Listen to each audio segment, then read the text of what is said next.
Sana naman walang masamang nangyari kay Kevin Alas, no? Sana medyo mild lang yung injury na nangyari sa kanya, pero suspected ACL daw, wag naman sana, no? So napakabait na player, hindi lang magaling to si Kevin Alas, mabait pa. So wag naman sana. Well, yun din yung dahilan kung bakit natalo yung NLEX. Nakakababa ng moral yun, lalo na team captain ito.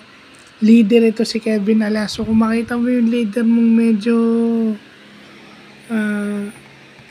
with an injury, talagang bababa yung moral mo. Against Terra Firma. Okay? Maganda yung naging laro ng both teams. Yun lang yung masamang casualty para sa akin, yung Kevin Alas injury. Hindi, yun lang yung unfortunate kasi minsan sa basketball na pag naglalaro ka, hindi mo may injured ka talaga. Sama sa laro yan.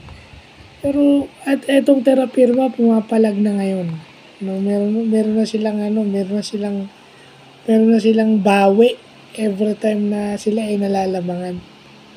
Nawala in previous conferences. Kasi pag nalamangan mo to, tuloy-tuloy na, hindi na sila makakabawi. Pero ngayon may bawi na sila. Kasi kahit depensa nila, meron na rin silang pangil sa depensa. Kasi hindi kagaya dati, lalabanan ka lang niya, offense per offense. Mas maraming malakas na team sa kanila. So, eventually, natatalo sila. So, yun lang yung nangyari sa NLEX saka Phoenix. And get well soon to Kevin Louie Alas.